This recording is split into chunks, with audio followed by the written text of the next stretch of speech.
Quiero saludar con mucho amor a todos mis hermanos y amigos y desearles en estos tiempos difíciles la paz de nuestro maravilloso Señor Jesucristo. El tema del mensaje de hoy es lo que está sucediendo en la actualidad.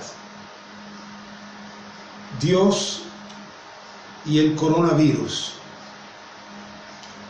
Es increíble que un virus tan pequeño como el COVID-19 haya puesto a jaque a todas las naciones del mundo.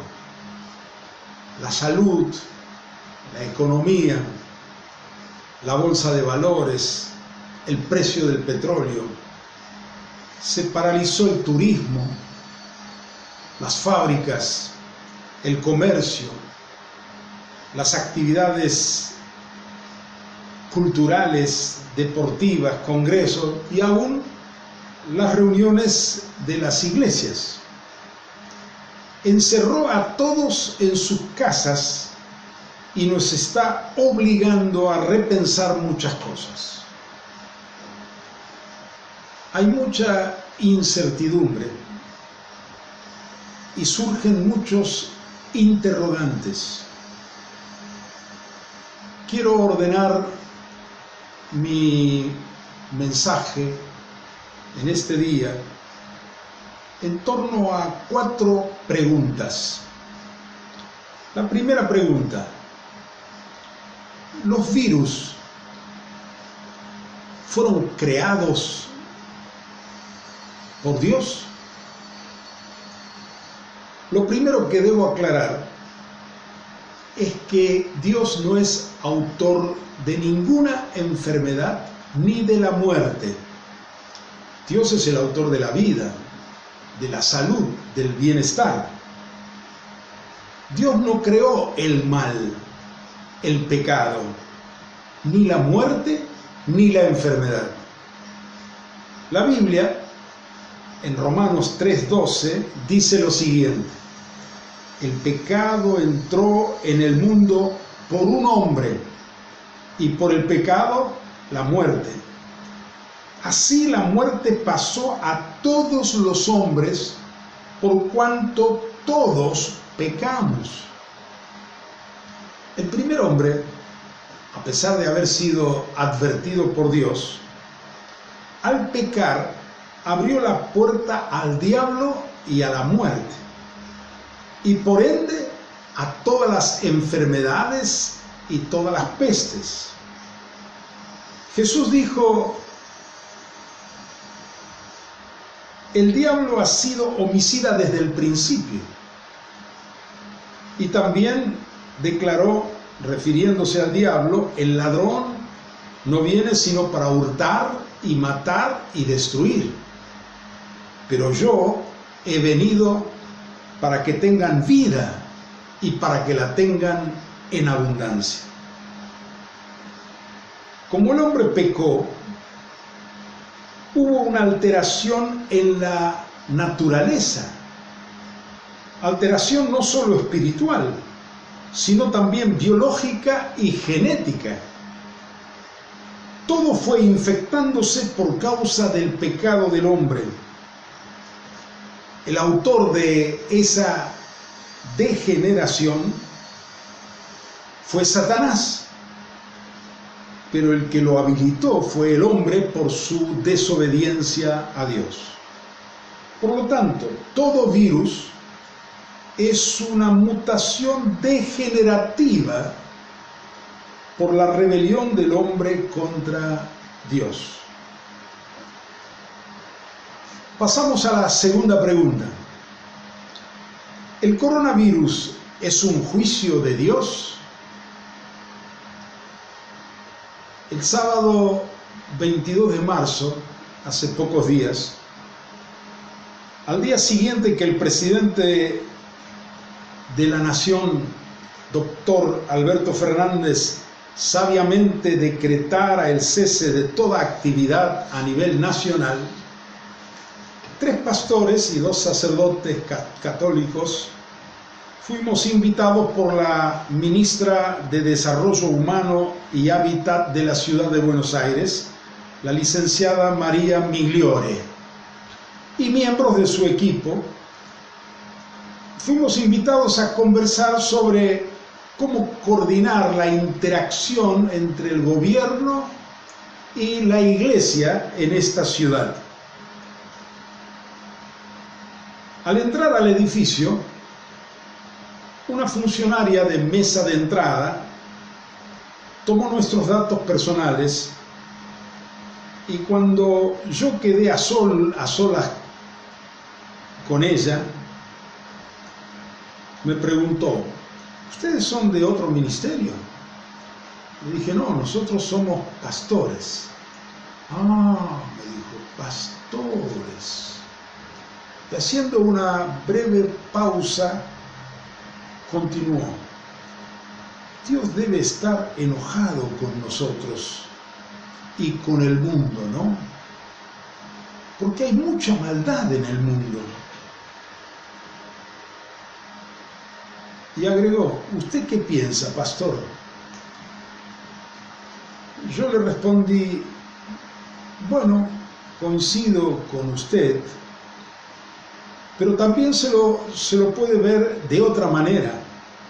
Dios ama mucho al mundo y por eso permite esta pandemia, para que el mundo se arrepienta y cambie.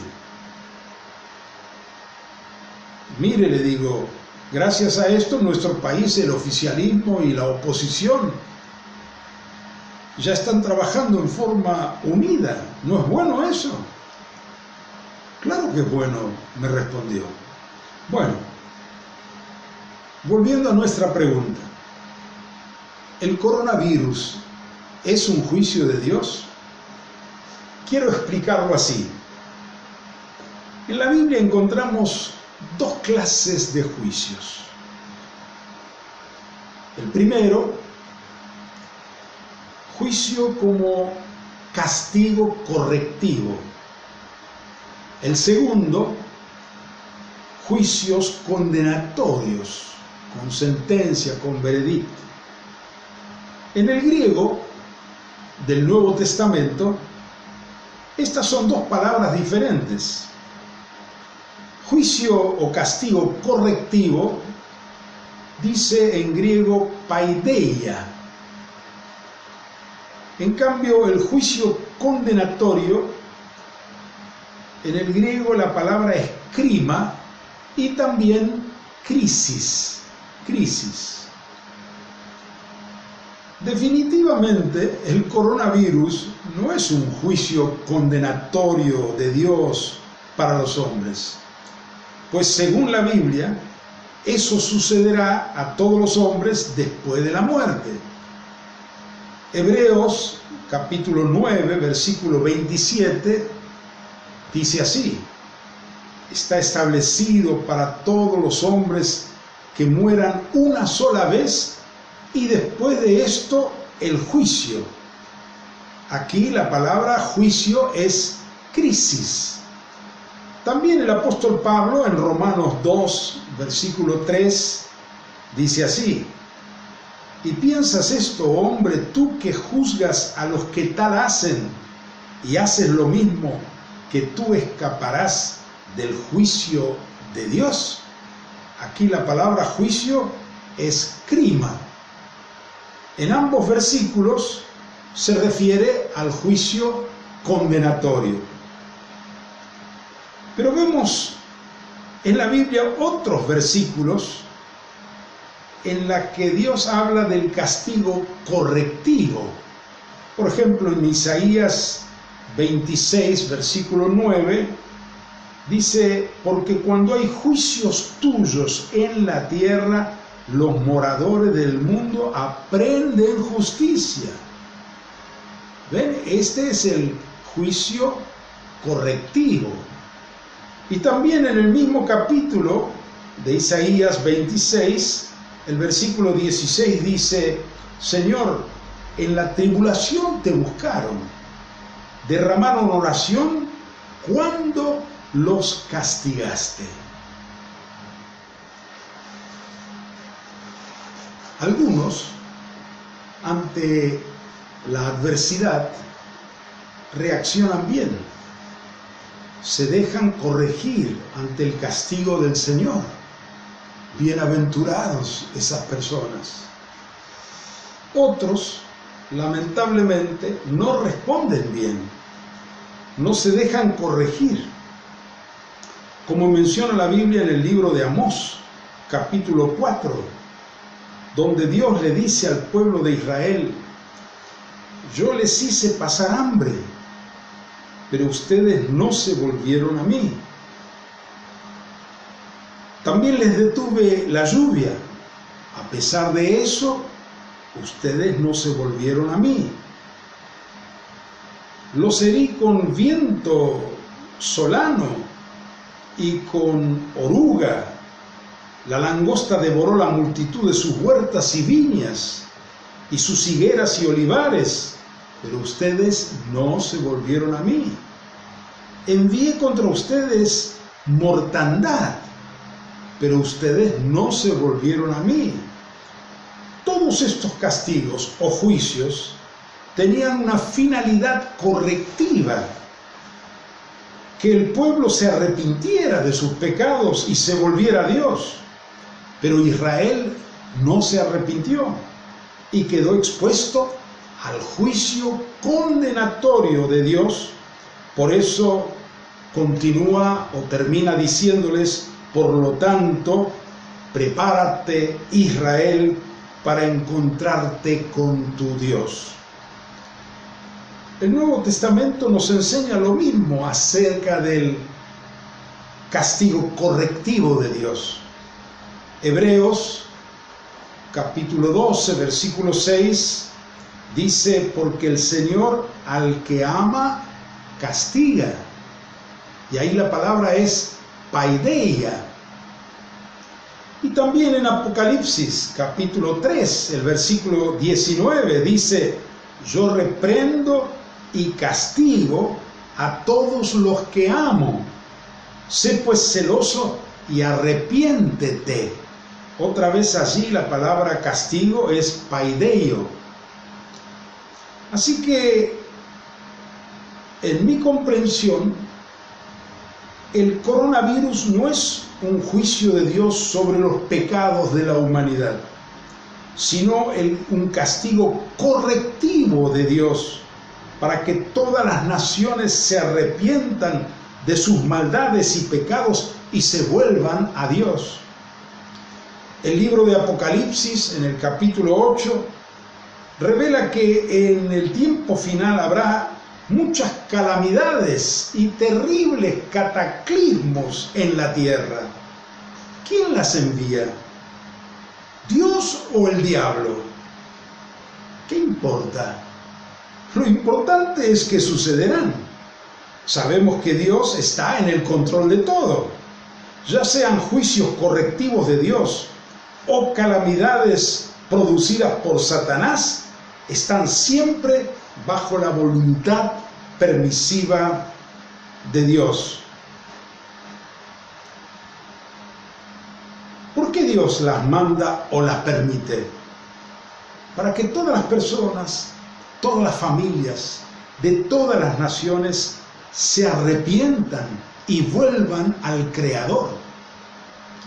Pero tristemente, Apocalipsis capítulo 9, versículos 20 y 21 dice así: el resto de la gente, los que no murieron por estas plagas, ni aun así se arrepintieron de su maldad, ni dejaron de adorar a los demonios, ni a las imágenes de oro, plata, bronce, piedra y madera, los cuales no pueden ver, ni oír, ni caminar.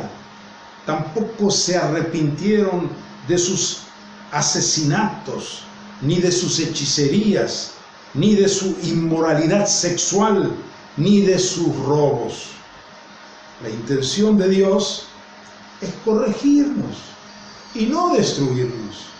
Pero el que no se arrepiente con el juicio correctivo de Dios, un día tendrá que enfrentar el juicio final, el juicio condenatorio con sentencia firme. Esto lo explica bien Apocalipsis capítulo 20, desde los versículos 11 en adelante. Vamos a la tercera pregunta, quizás la más importante. ¿De qué nos tenemos que arrepentir?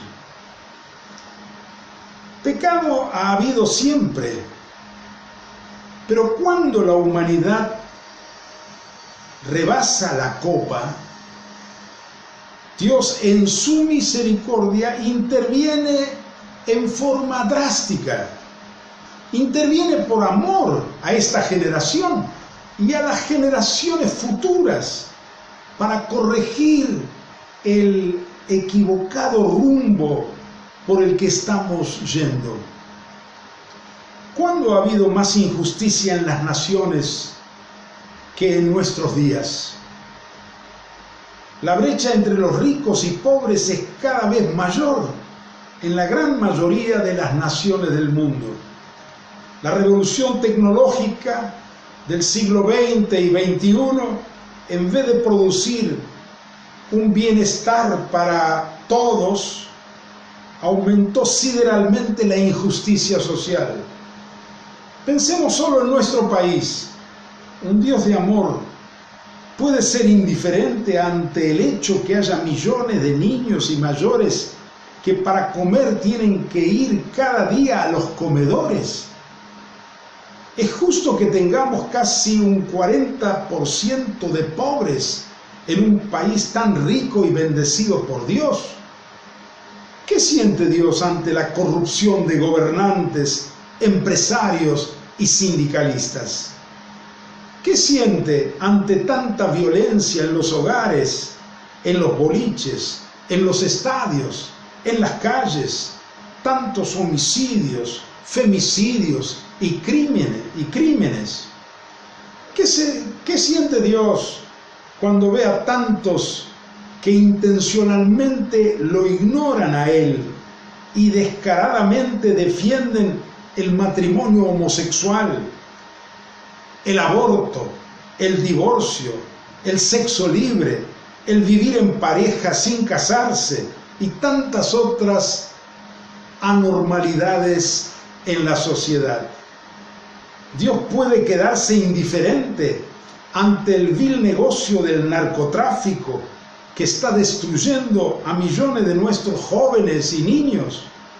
¿Ante el dolor de tantas madres que con lágrimas e impotencia tienen que enterrar a sus hijos? Necesitamos arrepentirnos de todo esto y de mucho más y volver a Dios. La conversión debe ser de cada uno. Cada uno sabe bien de qué pecado se tiene que arrepentir. Necesitamos volver a Dios. Necesitamos ser una nación santa, que ama a Dios, obedece sus mandamientos y ama a su prójimo como a sí mismo.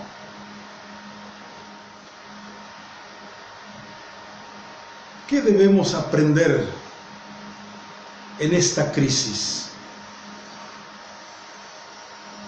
Es nuestra cuarta pregunta. En primer lugar, quiero dirigirme a los que son discípulos de Cristo. Y luego quiero terminar con una palabra a aquellos que aún no tienen la seguridad de su salvación eterna. A los discípulos y obreros del Señor les digo lo siguiente: mejoremos nuestro tiempo de oración, el estar a solas con Dios. El 10 y 11 de marzo, estando reunidos unos 10 pastores en un retiro, Dios nos dio el capítulo 26 de Isaías como una palabra profética para estos días. El versículo 20 dice así: Anda, pueblo mío, entra en tus aposentos, cierra tras ti tus puertas, escóndete un poquito por un momento, en tanto que pase la indignación. Esto coincide con las palabras de Jesús, que nos dijo: pero tú, cuando ores, entra en tu aposento y con la puerta cerrada, ora a tu Padre que está en secreto. Ahora ya no tenemos excusa. Estamos encerrados en casa. Pero lo importante es que cuando termine esta cuarentena, hayamos aprendido a priorizar la oración privada como en nuestros mejores tiempos. Segundo, prioricemos la familia, el tiempo en casa. Mejoremos el trato los unos con los otros. Seamos amables, serviciales, compañeros, amigos. Usemos el tiempo para estar con los niños, para jugar con ellos, conversar. Restauremos el altar familiar. Leamos juntos la palabra y oremos en familia. No usemos el celular en la mesa. Valoremos el conversar unos con otros. Abramos el corazón los unos a los otros. Tercer consejo: seamos más solidarios con todos. Saludemos a los vecinos con amor. Amemos y sirvamos a nuestro prójimo. Seamos creativos en construir puentes de amistad. Valoremos el trabajo de cada uno. Elogiemos las cosas buenas que vemos en otros. Seamos agradecidos. En cuarto lugar, hablemos de Cristo a todos. Hablemos con mucha naturalidad. Venzamos la timidez y el individualismo con el amor. Abramos nuestras casas e invitemos a los vecinos a orar, a leer juntos la Biblia.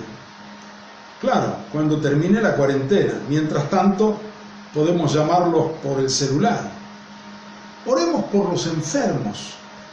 Creamos que Dios está cerca de cada uno y que hace milagros hoy.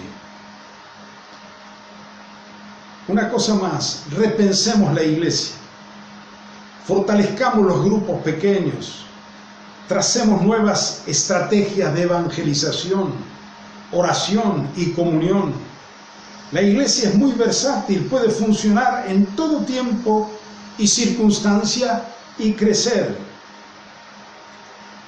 También seamos generosos con los que pasan por necesidades económicas. Pueden venir tiempos difíciles, tiempos económicamente duros. Evitemos gastos superfluos. Ahorremos lo máximo que podamos para tener que compartir con los que necesiten. Y finalmente, oremos para que Dios use el coronavirus como un trampolín para un avivamiento mundial. Empezando en nuestra propia casa ese avivamiento, en nuestro barrio, en nuestra ciudad y nación. Creamos que vendrán días maravillosos, días de salvación y poder. Cristo será glorificado en nuestra nación y en el mundo, y que millones serán salvos. Creamos y actuemos en consecuencia. Y finalmente, una palabra a aquellos que aún no tienen la seguridad de su salvación eterna. Todos debemos tener en cuenta que con coronavirus o sin coronavirus, un día, no sabemos cuándo, todos vamos a morir. Y luego viene el juicio de Dios. Como todos somos pecadores, todos estamos perdidos. Después de la muerte hay un cielo y un infierno.